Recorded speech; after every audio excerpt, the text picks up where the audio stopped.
Welcome, everyone, to the CAEF web talk, Why Support Israel's Heartland is Key to Peace in the Middle East. This is first in our series, Palestinian, Arab, Intransigence and Anti-Semitism. I'm Andrea Spindle, Executive Director of the Canadian Anti-Semitism Education Foundation.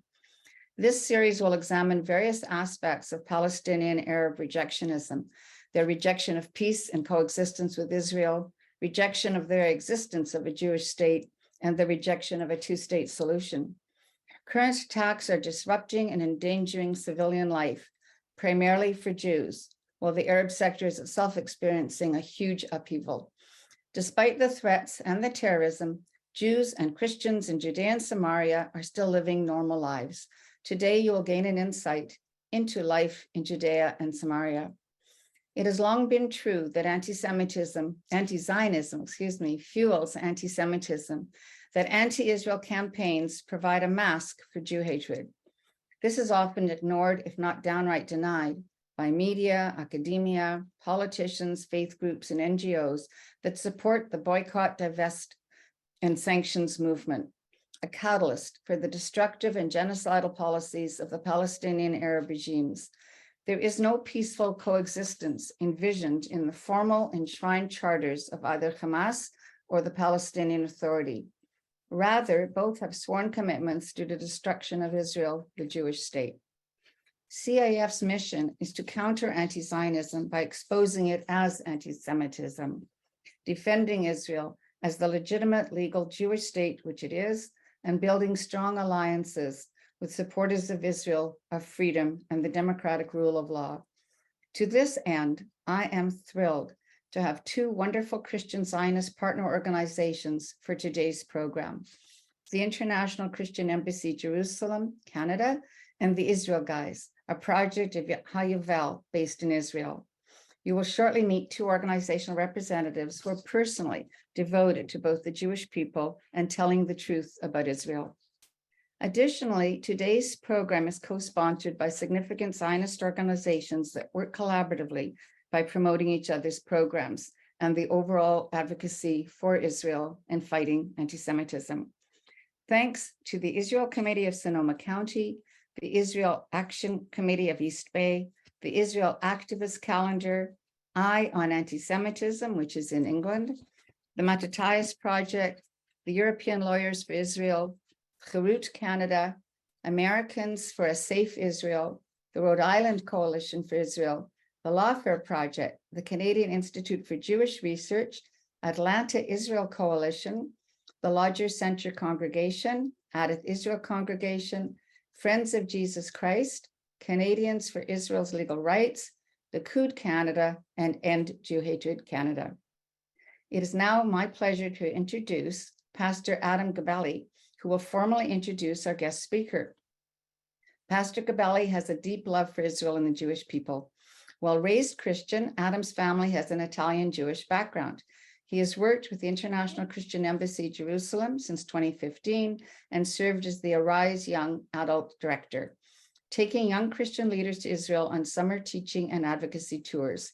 In June 2020, Pastor Gabelli was asked to step into the shoes of Deputy Director of ICEJ Canada and has been expanding the work of ICEJ from coast to coast, advocating for the state of Israel, combating anti-Semitism in all its forms, and bridging the Gentile church and the Jewish community. Adam is involved in teaching and producing media content for the ministry. He studied theology and pastoral ministry at Pacific Life Bible College in BC in British Columbia and is an ordained minister with the Assemblies of God worldwide. It's now my pleasure to call on Adam to introduce our special guest, Luke Hilton. Thank you, Andrea. It is a real pleasure to be with you all today.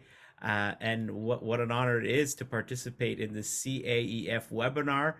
We are dear friends with CAEF as ICJ Canada, and I want to extend greetings from our executive director, Donna Hallbrook, who unfortunately could not be here today. She's actually with the Israeli consulate, connecting them with First Nations, Native young Christian leaders. So we're really in this work together across our nation to really bridge that gap between the Jewish and the Christian communities.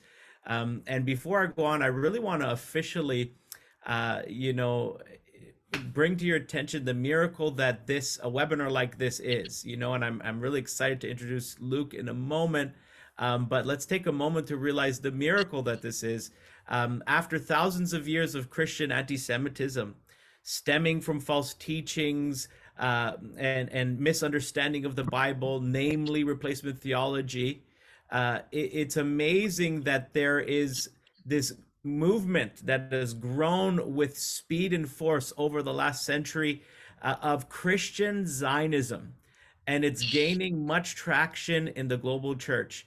And although there is this painful past between Jews and Christians, I can say with confidence that these Christian biblical Zionists who base their love and support on the Bible and the promises and covenants that God has given eternally to the Jewish people are positively bridging this gap. And remarkably, friends, this movement is not exclusive to the generation of our parents and grandparents who were eyewitnesses to the miraculous events of the rebirth of the state of Israel. But there is a new generation represented by Luke and I, who are also passionate Christian Zionists and desire to stand with the Jewish people. And that brings me to officially introduce you to my fellow Israel advocate and biblical Zionist, Luke Hilton. Luke was born and raised in Virginia Beach, USA, experienced his first trip to Israel at 16 years old. And like most Christians, this profoundly impacted his life and faith and led him to his life now, working for Hayuvel as director of marketing. And under Luke's gifted hands, Luke has gained international airtime for the popular TV show and Joshua and Caleb report stories from the Heartland of Israel. Today, he's the director of the Israel Guides, which many of you know very well, hosting the weekly shows and podcasts, doing extensive research and writing each week for the Heartland Report. Luke and Hayuvel are extremely busy with the good work of advocating for Israel and the biblical heartland of Judea and Samaria, as they're located right in the epicenter of all that's happening there in Har Bracha, the Mount of Blessing. For those of you that sits right above Shechem, or what the Arabs call Nablus. And I had the privilege of being there last summer. And Luke just told me that him and his team at Hayuvel are about to host close to 200 volunteers in 4 different programs over the next 3 months. I'm sure he'll share a little bit more about that. And the first group is arriving next week on Monday. So Luke's been speaking about Israel to groups around the world since 2011, has traveled extensively in the States, in Canada, New Zealand, Australia, and his heart, like my own, is to see God's kingdom restored to Israel. His passion is to tell the story of Israel to millions of Christian Zionists around the world, inspiring them to engage in God's story that's unfolding in the Holy Land. Friends, let's give a virtual round of applause and welcome to Luke Hilton, coming to us live from Haaretz, the land of Israel. Thank you. Thank you. Wow, it is incredible to be with you all. I want to thank Adam for that amazing introduction. Thank you, Andrea, so much for having me on. And I just want to echo what Pastor Adam was saying, that it's just incredible that we can all be on together. Number one, I was noticing in the chat how many different countries are represented, not only Canada and the United States, but countries all over the world. And number two, that Zionists, Christian Zionists, Jewish Zionists, we can all come together. I understand that. I think it's mostly a Jewish audience on the webinar today. I'd love to hear more of where everybody's from. Yeah, so keep putting those in the chat. I really love connecting with people. I really wish I could see your faces, but technology is incredible that we can just all be on together from all over the world. It's about 9 p.m. here in Israel, so I am very excited. I'm realizing, because I'm back in our studio here on the Mount of Blessing in Israel's heartland on Har Bracha, like Adam just mentioned, which is in northern Samaria, or central to northern Samaria. We're about 1 hour straight north of Jerusalem, and about an hour east of Tel Aviv. So, and I'm realizing now that I'm back in the bright lights of my studio that I have gotten a lot of sun this week, and I'll explain why. I just got back from a 10-hour film shoot today in the very bright Judean desert sun. So I might be a little bit redder than I normally am, but we just spent the last 4 days filming on location throughout Judea and Samaria, some beautiful, incredible places, also some very just mind-blowing content, and we're excited to bring that to the world in the coming months. So I will dive right in with a story from one of my very first trips to Israel, and then hopefully, and then have a chance to tell you guys a little bit more about myself.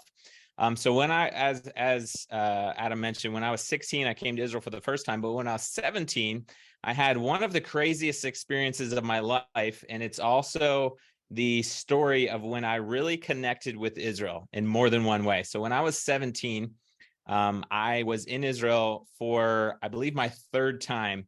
And I was in a place that most of the world would call the West Bank.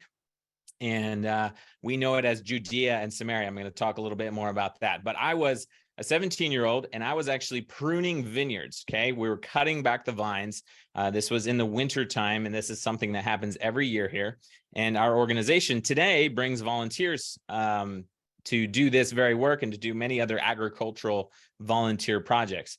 But we were cutting back the vines. It was about 4 o'clock in the afternoon, and we were outside the Jewish community of Har Bracha, which is actually where this story took place, is about a stone's throw from where I'm sitting in our studio today. But there was a Palestinian Arab village less than a kilometer away from where we were working. And late in the afternoon, a group of Arab teenage boys started approaching the vineyard where we were working. We didn't think a lot of it until they got close, and there was about 10 boys, probably ages 15 to 19, 20 years old.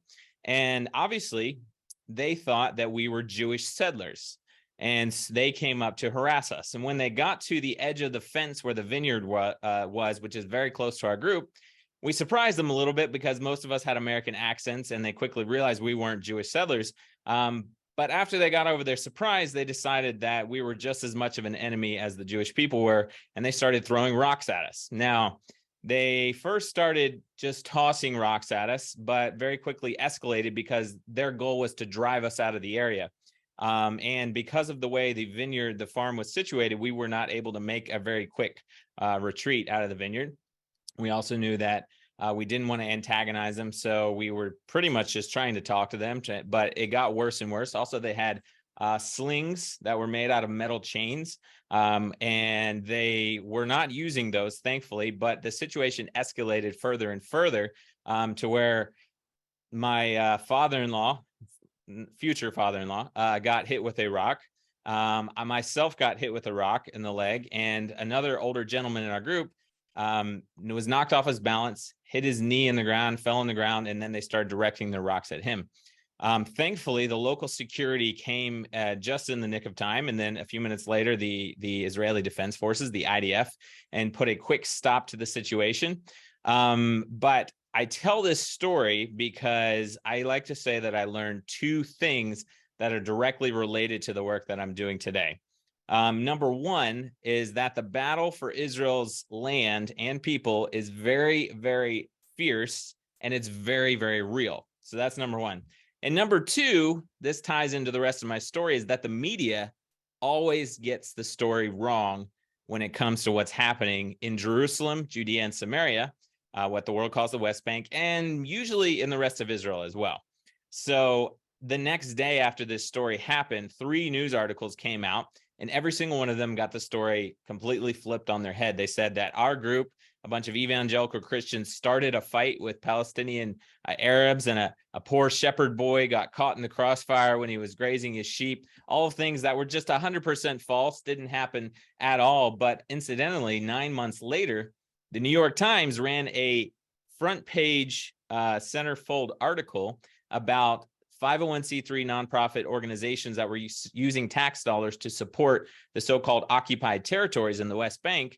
And our organization was one of those who was highlighted, even though we were in our infant stages, and funding that we received were, I would say, accounted for less than 1% of what the New York Times was reporting. But because they took this story of the rock throwing and used it as a centerpiece to get people's attention about how, American nonprofit organizations were funneling, millions of dollars into the so-called West Bank, right? At that time, this story took place the rock throwing took place in 2010. And at that time, our organization was it was very, very small. It definitely was not millions of dollars, but they lumped a lot of other organizations in.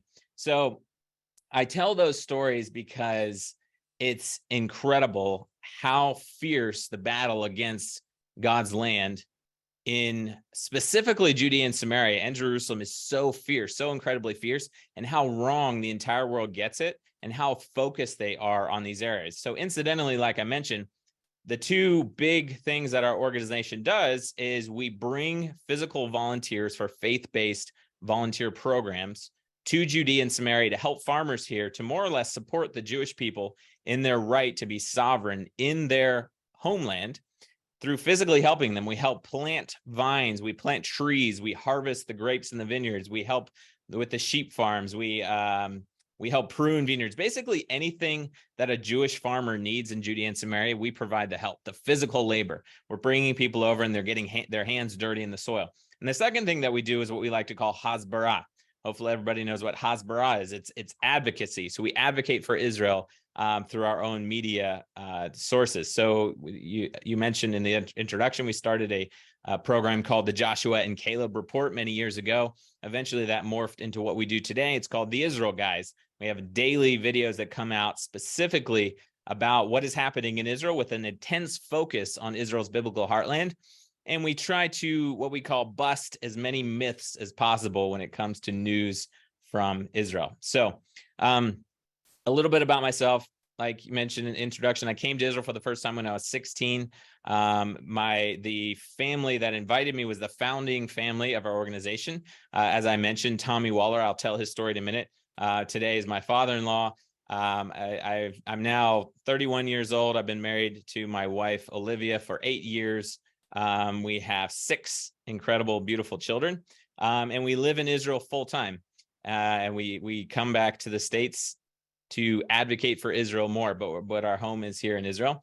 Our mission, our organization's mission, is the age-old battle against God's chosen people and land is raging. And Hayuvel, which is our parent organization, is committed to unconditionally love, serve, and bless the Jewish people through Israel advocacy and agricultural volunteering in Jerusalem, Judea, and Samaria. And we do this through 3 different areas. Number 1, faith-based volunteer programs, which I mentioned. We bring Christians from all over the world to get their hands dirty, helping the Jewish people in Judea and Samaria. Number 2, through media, Israel advocacy, videos, podcasts, articles, social media, you name it. We have about 200,000 online followers. Last month, we had about 500,000 online views. So we're a drop in the bucket, but we're starting to make a difference. And number 3, the project that ties into our other projects, that's called Greening Israel. We raise money to have trees sponsored at greeningisrael.com. And so we actually raise the money for the trees, a little bit like JNF. And then our volunteer programs actually plant the trees. And the two unique parts about the Greening Israel project is, number 1, we're planting trees specifically in Judea and Samaria, which hardly anyone else is doing. And number 2, we use very unique irrigation and watering systems to give our trees an 80% survival rate. So those are the 3 projects that we do. So I want to talk a little bit about Judea and Samaria. Hopefully, the audience on this webinar, many of you have been to Israel. Maybe some of you have been to Judea and Samaria, but hopefully you've heard of it. And if you haven't heard of Judea and Samaria, then you have definitely heard of either the West Bank or the occupied territories. Now, some people get upset at me when I use those terms, but the only reason I use those terms is because everybody's heard of those 2 terms. But a lot of people don't know that they are incorrect terminology. Sometimes I like to say falsely known as. So Judea and Samaria, falsely known as the West Bank or the occupied territories. This is Israel's biblical heartland. I call it Israel's best kept secret. So on my first trip to Israel, I stood on a mountain called Mount Kabir in the Jewish community of Elon Moreh. And this community is in central to northern Samaria. It's about a 20-minute drive from where I'm sitting right now. And this is where Genesis 12 happened. God spoke to Abraham when he stood on Elon Moreh on Mount Kabir. And he said, look around you, look north, south, east, and west. All the land that you see, I'm going to give you and your descendants forever. And Abraham stood right here on a mountaintop that you can go and visit today. This is where I fell in love with the land of Israel. And this is where I really connected with the covenant that God made with the Jewish people.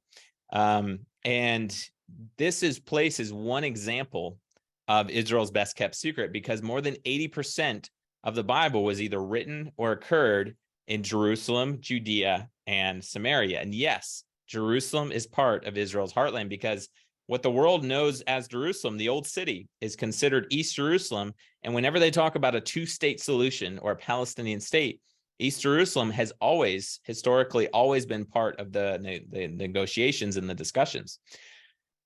So just to name a couple of other places to whet your appetite for this place. Hebron is where Abraham, Isaac, and Jacob, Sarah, Rebekah, and Leah were buried. It's where God reaffirmed his covenant with Abraham. You have the valley of Elah, where David fought Goliath. You have Bethlehem, where shepherds cared for the sacrificial lambs. Also for Christians, where Jesus was born. You have Bethel, Beit El, where God spoke to Jacob, reaffirming the covenant that he made with Abraham and Isaac. And God promised Jacob that he would bring him back to this land. You have Shiloh, or Shiloh, where the tabernacle sat for 369 years, and where the glory of God dwelt, and the children of Israel came 3 times a year before it was moved to Jerusalem and the temple was built. You have Mount Gerizim and Mount Ebal, where Joshua led the children of Israel through the Tirzah Valley, past the spot where Abraham stood on Mount Kabir, and up to Mount Gerizim, Mount Ebal, the Mount of blessing, Mount of cursing. And the children of Israel spoke or Joshua spoke the blessings and the curses, and the children of Israel answered with amen. They said, yes, we agree to the covenant and that God is giving us. What else do we have? There's so many places. Basically, what I tell people is you cannot travel anywhere in Judea and Samaria without tossing a rock and touching a place straight out of the Bible, straight out of the Tanakh. This is why I call it Israel's biblical heartland, and it's also why I call it Israel's best kept secret. Now, uniquely, our organization only brings people to Judea and Samaria. We have volunteer programs where people get to get their hands dirty, but every single program that we host is also an experience for people to see the land, to meet the people that live here. And occasionally we take groups to the Galilee or maybe, somewhere in the South, but 95% of the trip is focused in Jerusalem, Judea, and Samaria, because no one else comes here. No other tours come here. And we believe that people that they're completely missing out because every single person that has come here, and we've hosted now more than 3,000 people from 32 plus nations all over the world. Every single person comes here, they connect with the land, they connect with their Bible, and then they also consider this Israel's best kept secret. The reason why people don't come here, maybe, and we'll get into the politics here a little bit more in a second, because the world has chosen to stigmatize this place. And they have taught the world that this is supposed to be a Palestinian state. This is supposed to be a part of the two-state solution, and that Israel should have to give this land away. Now, this week, I've spent the last 4 days in the heat and the sun, as you can tell in my face, filming for a new series about this very topic to give people an actual visual. You're going to be able to see it with your very own eyes, the absolute enormity of the chunk of land that Judea and Samaria takes inside Israel, and how incredibly suicidal it would be for Israel to give this place up. But first, before we get into anything political, I want to tell the story of our organization and how we got started, and how in the world a bunch of Christians who would later become Zionists landed in a place that the world knows as the West Bank, when we are the only Christian organization today operating in Judea and Samaria. So in 2004, a man named Tommy Waller, who today is my father-in-law, had an opportunity to join a business trip to the land of Israel. A group of businessmen asked if he would like to tag along. He came to the land of Israel. He was a organic farmer and had a former career as an executive at FedEx. He came to Israel, and as he was here, he felt God tugging at his heart that he was supposed to be a part of serving Israel, but he had no idea what that was. But since he was a farmer, since he was a farmer in the United States, he was very attracted to farming here in Israel. So he had an opportunity to meet an Orthodox Jewish farmer on the Mount of Blessing in Har Bracha in 2004, and he came here and met a man named Nir Levi. Nir Levi was a man who read the scriptures, read the prophecies, specifically Jeremiah 31:5, that said, "You will again plant vineyards on the mountains of Samaria." He read that prophecy, and he came from the coastal plains of Israel, the coast of Israel, knowing nothing about farming, came to the mountain of Har Bracha and planted a vineyard, just because Jeremiah said it would happen 3,000 years ago. So Tommy Waller came to Israel 2004, met Nir Levi. Nir Levi took him to his tiny, tiny vineyard, which was only planted in 1997, was a very fledgling, struggling, small plot of land. And he read him the prophecy from Jeremiah. And when Tommy heard that prophecy, his heart was gripped, and he connected, and he looked at Nir Levi and he said, "What can I do? I want to help you." And Nir, incredibly, being an Orthodox Jew, talking to a Christian American, said, "I need help. Please come and help me."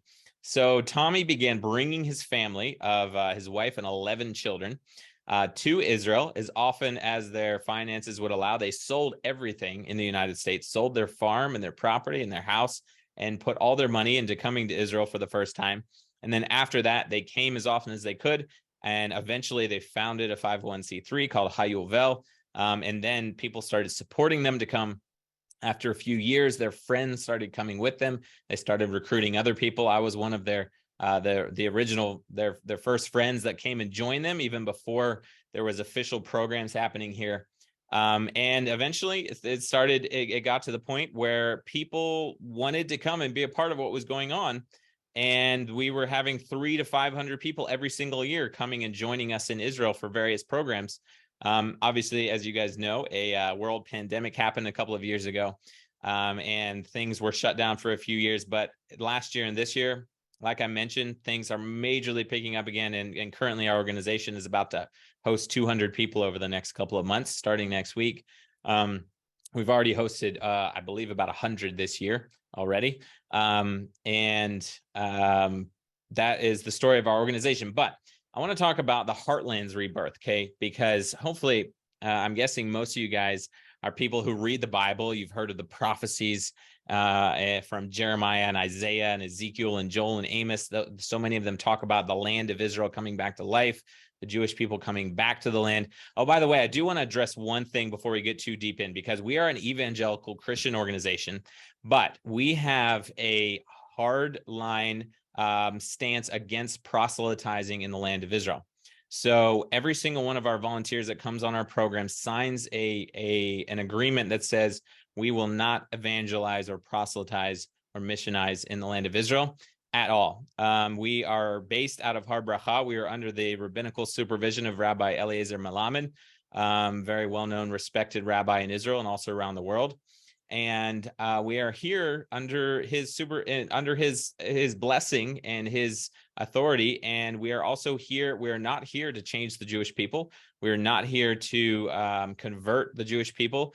We are not here to change Israel. We are simply here to serve and to bless, and also make retribution for the last horrific 2,000 years of history that Christianity has committed against the Jewish people. So I just want to make that clear. I know a lot of the audience on the webinar is Jewish. We are 100% publicly against proselytizing and evangelizing in the land of Israel. Our organization is simply about serving and blessing physically the Jewish people in the land of Israel, and building up and supporting the land of Israel and the Jewish people in their God-given right to be sovereign in their land. So I wanted to address that before I get any further. So in Judea and Samaria, this is an incredible story. during the times of the Second Temple, Judea and Samaria were renowned for, there's tradition that talks about them being renowned for their wine and their olive oil production. Right, we know this because the temple was located right. So if you don't know Judea and Samaria, Samaria is north of Jerusalem, Judea is south of Jerusalem, Jerusalem's right in the middle. So we know the times of the Second Temple, a lot of the offerings that were to be brought to the temple involved olive oil, involved wine. We also know that we talked about like the sacrificial sheep being raised near Bethlehem, just south of Jerusalem. And the other thing is that we archaeologists have uncovered more than 300 wine and olive oil presses in Judea and Samaria. 300 just in Judea and Samaria. There's so many of them that I could walk outside my door right here and in a 2-minute walk be at another one. That's how many there. You can go anywhere. Many of them are not even marked. You can be hiking through the hills and come across a wine press or an olive press. So we know that wine was being cultivated here and being grown. Vineyards, we know that lots of olives were here. And legend has it that Israel, and we also know that it would have been the best because much of it was going to the temple in Jerusalem. Legend has it that they were so famous for their wine and olive oil that the Romans uprooted vines from Israel and took them back to Rome. And everybody knows, where is the famous wine production from in the world? Europe, right? Italy, France, Spain.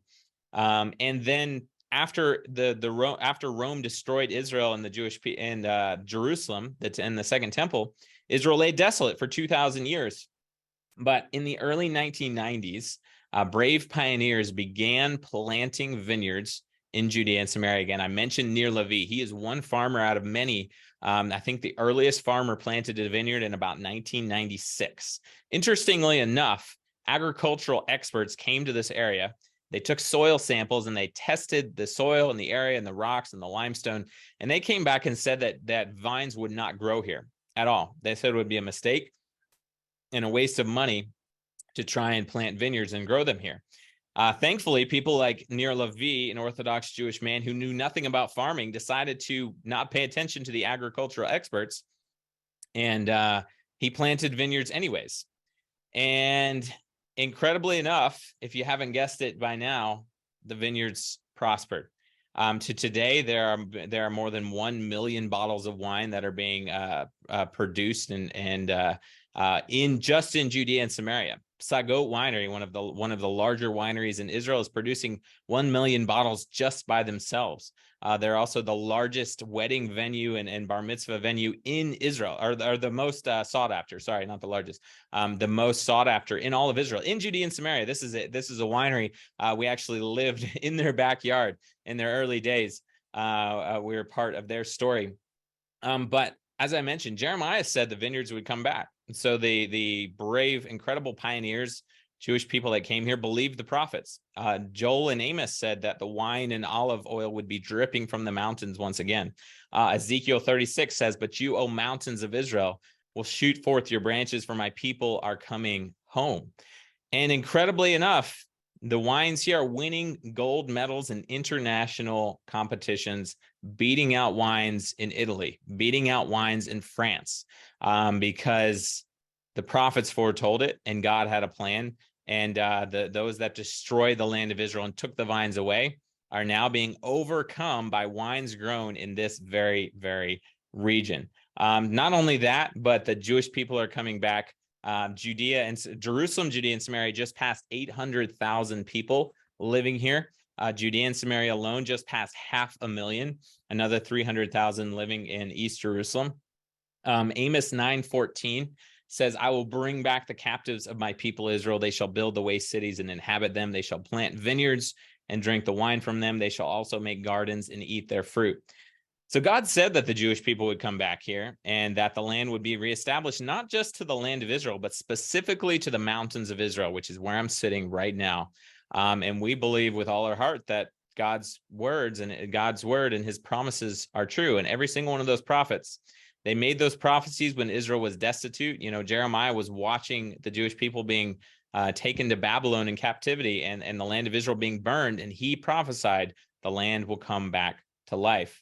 And it's happening. The Jewish people are building and thriving and growing, Jewish community after Jewish community. There's the agriculture is just exploding from these mountains, vineyards, olive groves, sheep farms, pomegranates, you name it, like it is happening. Like I said, I've been driving all over Judea and Samaria in all of this week, and I've just been blown away at how incredibly beautiful it is and the restoration story that's happening here. And it's all about the land of Israel and the people of Israel, and the word of God. The prophecies from the Tanakh coming to life and being fulfilled in our very time. So that's our story of, and now I want to tell a little bit about our media and our advocacy work, but the story of how our organization landed. Just, there's no way it's a coincidence. It's a providential story of God landing my father-in-law Tommy Waller in Israel. I came as a very young man, and I came when I was 16. I'm 31 now. I've been working in Israel for 15 years. I have dedicated my life to this. And also, like that, working hand in hand and in conjunction with Israel's biblical heartland coming back to life. Now, you might ask, how in the world do Christians and foreigners and nations work with, the Jewish people working in Judea and Samaria? We work a lot with Orthodox Jews. And as I mentioned, the relationship was not always good because of Christianity's horrific persecution over the centuries. We had a lot that we needed to repent and atone for. And as I said before, we're doing that through our physical service, bringing people from all over the world to physically serve as an act of saying, no longer are we coming against you. We're just here to stand alongside you and to love and to serve and to bless with our physical hands. So a few years after Hayuvel was established and we had volunteers coming every year, we realized an incredible thing, and it's what I opened my presentation with at the beginning of the webinar, and that is that the media does not treat Israel fairly. I know that's a shock to all of you, but Israel never gets a fair rap when it comes to what's happening in Israel. And I like to say, if you're watching the mainstream media when it comes to Israel, the very best that you can possibly hope for is that the story you're watching is incredibly biased. That is the best situation. Now, more likely than not, whatever story you're watching is just not true at all. And I don't say that from I don't even say that from research. I say that from eyewitness encounters. I say that from being here and experiencing it on a daily basis. So after being here for a few years, we realized if we have a front row seat to what's happening, and we have hundreds of volunteers coming every year experiencing this for themselves, how do we further tell that story to the world? Because there's people who can't come, and yet they still need to experience the story. And the number of people fighting on this side of the media, standing with Israel, is very, very small. So we started with doing small videos. As we mentioned, we started something called the Joshua and Caleb Report, which turned into a four season, I think about 25 episodes TV series. It was on TV networks all over the world. And basically, we just told the stories of our friends, people we met, the farmers, the rabbis, the pioneers, those who had started settlements in Judea and Samaria. We just told their stories on camera, and we got it out to the world. Eventually, that morphed into a podcast. And then during COVID, when things were a little bit locked down and we didn't have as many volunteer programs, people couldn't travel, we said, well, what can we do more? And that's when we took the room that I'm in right now, and which is a tiny room in a small office building, and we turned it into a studio.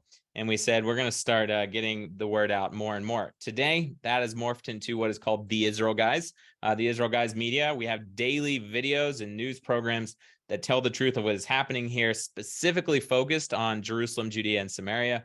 And we, as much as possible, we try to bust the myths of what's happening here. So if a terrorist attack happens, typically the headlines and the mainstream media does not tell the truth. So we tell the real story. If there are riots, what the media calls riots or protests happening with the IDF and Palestinians' towns, we tell the real story of what's happening there. You might have heard of the judicial reform process here, which is a little more political for us. But again, we've seen so much misinformation. We've even hit the streets and, talked to people firsthand. People hear about extremist settlers in the media. we introduce people to settlers. You hear about vandalism or IDF brutality, things like that. We talk about those things. So every single day we're on camera, we're on podcast platforms, social media, fighting the misinformation and the propaganda that's happening here. And also, like I mentioned, we not as much because there's so much work and time consuming and costly, but we do as much as we possibly can. We do on location video series in the Jewish communities here, in Arab communities, which actually we cannot go as much as we used to because we are more known in the Palestinian Arab world. We had a video that went viral with nearly 300,000 views when we went undercover into several Arab towns. We interviewed a Palestinian mayor. We went undercover into another town. And after that, we got our names and my cell phone number posted up on Palestinian social media. And so since that time, we have been less frequent in the Arab villages, but we still do as much as we possibly can. We've had rocks through our car windows. We've been in riots. We've had death threats because of the work that we're doing, and busted countless myths of what's happening here and counting. Like I said, this week, we just filmed a 4-episode series coming out very soon about why Israeli Jewish sovereignty is the best possible scenario for Israel's biblical heartland. And that's all on location. Northern Samaria, the foot of the Gilboa Mountains, the Jezreel Valley, the Jordan Valley, the Judean Desert, even the Dead Sea. Many people don't know most of the Dead Sea is inside what the world considers the West Bank. We were just in Qumran this week. The Dead Sea Scrolls were discovered in what the world would wants to make into a Palestinian state. It's just crazy. So we're doing as much as we possibly can with advocacy through media and articles and videos, podcasts, social media. But I do want to address one more thing. And I know we're running a little close on time, so I'll wrap up with this. The biggest question that we always get is, isn't it dangerous in Judea and Samaria? And obviously, if you do follow the news, you know that there's been a lot of terrorist attacks this year. And we know better than a lot of people because several of these terrorist attacks have been very, very close to home. You probably heard of Hillel and Yagel Yaniv, 2 brothers aged 19 and 21 who were gunned down in their car at point blank range. They were from the Jewish community of Har Bracha, which is where we live. They were people that we knew, people that we'd worked with. And today we know their father, Shalom Yaniv, even better. And the town of Hawara, the Palestinian Arab town of Hawara, is a town that we drive through every single day. After the terrorist attack happened a few months ago, we took our cameras and we drove to the town of Hawara. And we went to the spot where the Yaniv brothers were murdered. And we told the true story of what happened there, because their murder was overshadowed by what the world claimed was Jewish vandalism in the town of Hawara, which was mostly false. And so thankfully we were able to bust a lot of those myths. But it was very hard for us. It was one of the closest to home terrorist attacks that we've ever experienced. You may have heard of David Stern, who was a former U.S. Marine who'd served in Afghanistan, who lives in Israel now, in Itamar, close to where we are. He was also driving through Hawara, and he was shot at and hit in his car a few months ago. And thankfully, he was able to apply a tourniquet to himself, return fire to the terrorists, and he walked out of the hospital a few days later. Incredible story. Another man, and also a man that we know here in Israel. You've probably heard of Rabbi Leo D. Lost his wife and 2 daughters in the Jordan Valley in a brutal terrorist attack. He just spoke to one of our groups of volunteers a couple of weeks ago. Incredible strong man. So I mention these things because it's impossible to ignore the reality. And as I mentioned in the beginning of my story, when I was 17, we've experienced the rocks thrown at us, the rocks through our car windows, the death threats. We know that the battle is very fierce. In 15 years of being here, though, it's hard to explain because, yes, we drive through the town of Hawara. Yes, I do realize, I have my wife and children in the car. Yes, there's, there's threats. And yet in 15 years and 3,000 plus volunteers, we've always been safe and we've always felt safe. And statistically, it's still safer than downtown Chicago. That's the reality. More people are killed in Chicago every weekend than are killed here. So yes, there are things that happen. The battle is very real. The battle is very fierce. But we feel very safe in the land of Israel. So I do believe, I think we want to have time for some questions, so I don't want to go too long. But yeah, that's the incredible story about how God landed us in the land of Israel. And I do want to say, this is an incredible experience for me, because I'm very used to speaking of groups of Christians and churches all over the world. I've been in Australia, New Zealand, the United States, Canada, many times. But it's an amazing experience for me to also speak to the Jewish people. And I want to thank you for your role in that, what you do for the Zionism and the land of Israel and Jewish people all over the world. So I do also want to say thank you as well. Thank you, Luke. I'm going to ask a couple of questions. I know you had a couple of short videos. Did you want to show one, or did you want to just go to questions? If you'd like, maybe I could show a video at the very end. Okay, Do you I'm going want to to do that? suggest, since I'm watching, that we will go for up to 2:15 if people are comfortable with that. Sorry, 3:15, I guess that'll be the right time here, just to carry on a little bit, if that's okay. So, and I'm going to have Adam ask some questions, but a couple that would seem to be common, and it might be that both of you will answer, because the question is really to both of you as Christians. You spoke really well, Luke, about the fact that your organization is not proselytizing. And several people, and not surprising to me, have put into the chat and into the question and answer box, how can they know, how can they trust, how can they feel safe that Christians are not trying to convert Jews? Bring them all home, and the Messiah will come. And I know that has always been what we were taught, actually. So can you just speak a little bit more? When you say you don't proselytize in Israel, but you are a proselytizing organization, are you? If you're in the US talking to others, how would people discern between one Christian organization and another, and feel comfortable?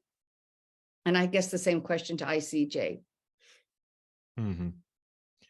For sure, yeah. Like I said, we feel like we have a very specific calling, and obviously we are based in the land of Israel. Most of our mission, I guess you could say, is to the land and the people of Israel. But we felt very quickly after we first started our organization and landed here that our mission was to simply support the Jewish people in the covenant and the promise that God made with Abraham, to reaffirm them in that, and also that we had no right at all to try and change the Jewish people because of the 2,000 years of history, that horrific history that there's been between Christianity and Judaism. And so we made that a central focus for us, and that we're just here to serve, and that's it. And it's very simple. And obviously, it's very much more complex than that. And yes, there's so many questions. Yes, there's people in Israel today that still question our motives, and rightly so. We do not have a problem with that at all, because they are right to mistrust Christianity. But we feel like our role is to simply show by our actions that we're different, and that is through getting our hands physically dirty, and through, I guess, taking the same stand that the Jewish people are taking. And, we are based out of Har Bracha in the middle of Judea and Samaria. We're not only telling these stories in any possible location we can, but we're joining the fight. We're planting trees, putting vines in the ground, so helping the farmers, seeing the land come to life. And we just feel like that is our role, and that's it, to see the land of Israel come to life and see the Jewish people established here, and see, their role as the Jewish, as Israel, restored here, and to encourage the rest of our Christian brothers and sisters around the world to also unconditionally stand with Israel and the Jewish people. So I think it comes down to that. It comes down to just unconditional. Where our role is just unconditionally. stand with the land and the people of Israel. And that's through physical service, nothing else. Thank you. And I can say to everyone that I saw it firsthand, and it was lovely to have met you in Israel, in Har Bracha. And to also mention that on the trip that I recently took with Lev HaOlam, there were 40 out of 45 people who were Christian Zionists, and I would say that all felt similarly to you, strongly supportive of the Jewish people and the Jews being in the land of Israel. And before I turn this over to Adam to follow up with questions, I have one other. I looked at your website many times, and there's one statement that you always make, and I just would like to just tell us a little more. You say you want to empower ambassadors for Israel. Can you tell us what you do to help? I'm assuming that the people that come and volunteer become ambassadors. So what do you do to train them for that? Yes, yeah. So the biggest thing is people that come on our physical programs. They spend anywhere from 2 weeks to 6 weeks with us. And when people hear volunteer program, they think, oh, a lot of work, which it is. It's a lot of work. We're actually getting very dirty and down and dirty, with working with the rocks and the dirt here.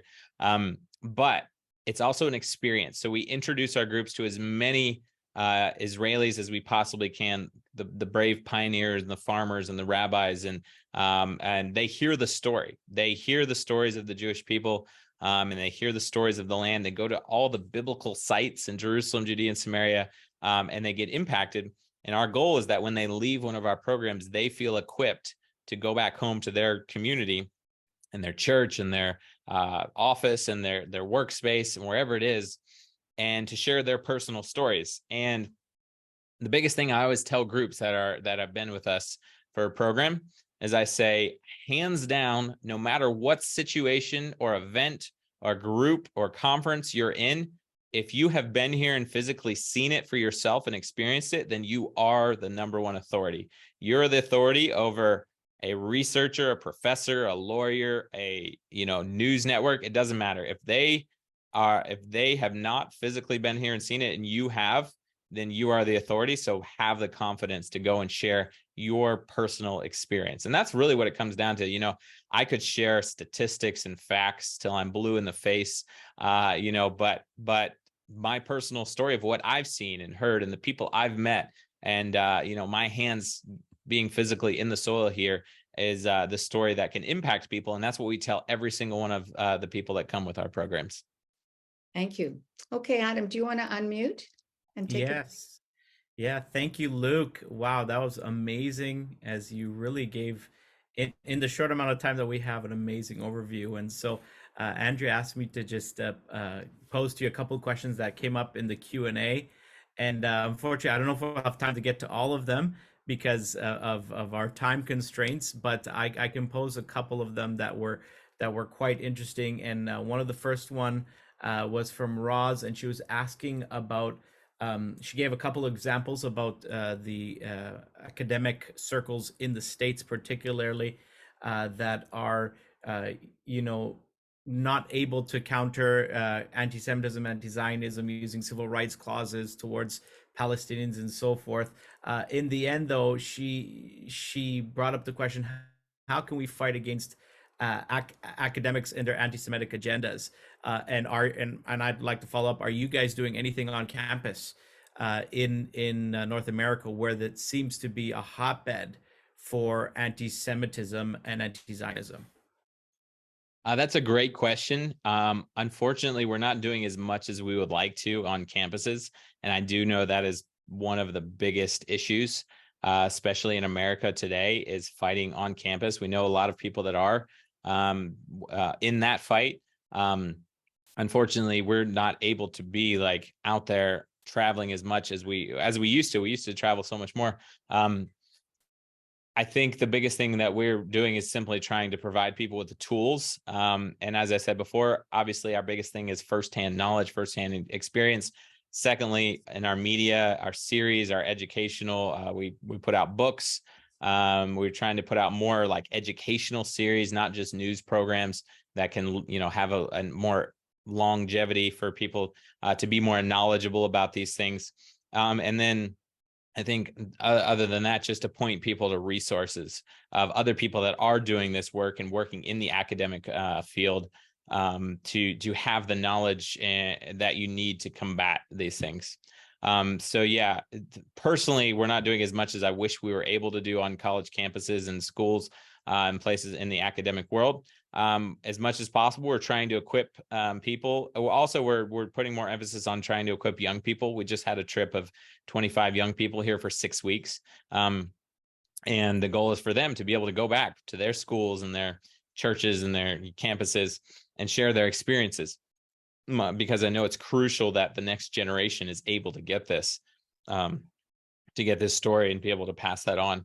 But yes, trying to take the academia from a lot of our friends and partners and get their information out to the world for people to be equipped. Wonderful, wonderful. Now, a follow-up question I would have to that as well. With the Israel Guys podcast, a great way and a medium to connecting with the next generation. Do you have like demographics and statistics of who's listening, and you know, what are the age groups tuning in? Right. Yeah. No. Another great question. I would have to check specifically. I think we're probably about 50-60% of our audience is from the United States. Obviously, after that, Canada, Israel, Australia, I believe the UK are some of our biggest countries, listeners from all over the world. Our largest demographic is definitely probably like 45 to 65 age group. Our biggest online platforms are our YouTube channel. And then after that, you know, Facebook, Instagram, podcast platforms, our website or email list, things like that. But like you mentioned, or like we were talking about, young people, one of our big focuses right now is reaching the younger generation. So we're starting to increase our outreach on the platforms where young people are, you know, Instagram, and other platforms like that, to try and, you know, make sure that this next generation is also coming along, because unfortunately their attention span and their time and their resources is more limited. And we do have to work harder to get them. But like I just mentioned, we had an amazing group of young people here. They were ages like 18 to 35. I was so encouraged to see that, you know, there are people that are excited and enthusiastic about Israel and actually coming here to serve. So we are starting to make a difference, I think, for the next generation. And I am very excited to see how we can grow more to reach all age groups and people all over the world. Absolutely, I agree. I think that's one of the biggest pros is getting young people to Israel. You know, Taglit Birthright is an amazing program for the Jewish community, but I would love to see more and more Christian Zionist organizations getting young people to the land, because like it changed your life, it changed my life. It will change their life in with a positive perspective of our relationship with Israel and the Jewish people. And I know ICEJ, we also our team just got back 2 days ago, and we have a scholarship that sends young people similar to Taglit. So it's a real honor to do that. Andrea, how much time do we have for more questions? Because there's so many. Yeah, why don't you take another one or two questions and then we'll wrap. Okay, so one, I think that would be pretty relevant. There's a lot of wonderful questions. But Sylvia asked that there's a campaign to discredit Israel's treatment of Christians, showing Israeli settlers vandalizing churches and other horrible things on the media. What is the reality, and why are some Christians posting on social media against Israel? And then she put a follow-up question. I think this is a great one. Do you know how Palestinian Muslims are treating Palestinian Christians? So that's a loaded question. There's a lot there. Yes, no, yeah, two very great questions. The one about settlers vandalizing churches, that's an easy one. It's not true. I can't actually think of one single instance where that's actually true. I know there's been some headlines. There was the Church of the Holy Sepulchre, where there was a big myth about the Israeli police blocking people from coming in. It was completely false. It was a safety issue from this, you know, safety engineers. I won't even get into it. It's just basically false. I don't know of one single other incident of Jewish settlers, Israelis at all vandalizing, you know, churches or just, you know, discriminating against Christians. I mean, and if there is any discrimination from Israelis against Christians in Israel, it is very, very, very small, and very, very, very much a minority. You know, when people ask us about, oh, you know, the settler did this, or, you know, Jewish person did this in Israel, it's just like anywhere else in the world. You know, you have the 99.999% of amazing good people, and you have a tiny, tiny percentage, 0.0000 something of bad people in the world. And it's just like anywhere else. You know, you have criminals, you have people that want to do bad things, but it is so tiny that it's just not even worth mentioning. But unfortunately, the media pounces on any tiny story that happens here. I could count on less than one hand of you know, stories that of actual, you know, aggression or you know, stories, and some of them like have never been proven. You know, some of them are like just media stories and maybe still in the court system. And Israel always cracks down on any type of criminal activity, vandalism, anything. Like if anything happens, it's prosecuted to the fullest extent of Israeli law, and that's the end of the story. And unfortunately, the media just you know, they broadcast misinformation and propaganda. Second question: Palestinian Muslims, how they treat Palestinian Christians. Unfortunately, this is also it's very horrific. The simple answer is it's very terrible. Palestinian Christians are very persecuted. For example, Bethlehem was about 80% Christian several decades ago, about 30 years ago. Today, it's less than 10% Christians. And that's because most of them have fled and sought asylum in other countries. We used to meet Palestinian Christians undercover secretly, and they told us horrible stories. We could never publish their names or photos, but they told us stories of being beaten in the police stations and you know, having to keep their faith secret. And this was personal stories. Recently, I did meet a Palestinian Christian family from Ramallah, who, by the way, are the biggest Zionists I've ever met. It was like incredible, like one of the most encouraging stories and families I've ever met. Again, I can't tell you their names. I can't show you their faces because they have to be so careful, but they live secretly. They live undercover. But their story is like they came to faith as Christians, and they immediately like started loving Israel, loving the Jewish people. They want to like go to the biblical sites in Israel. They even like love the Torah. It's like incredible. And their faces reflect it. And when they talk. And so anyways, they're just some of the most amazing people I've ever met. But yes, persecution from the Palestinian Authority towards Palestinian Christians is very horrific. And pretty much all of them live very secretly. And we're not talking about like Greek Orthodox churches, Eastern Orthodox churches. We're talking about more like the evangelical Palestinian Christians in these areas. Wow, And wonderful. maybe I can interrupt for a second, maybe wrap this up. Do you see a possibility, Luke, because you're engaged so much with Jews, I'm assuming, and you mentioned it just now, that you're also having contact with Palestinian Arabs. Do you have a vision for the future? Do you see something that will bring about peace? From this side of the ocean, we're seeing increasing, not decreasing, terrorism. More people have been hurt or murdered in the last year than in the prior year altogether, in the last 6 months than in the prior year.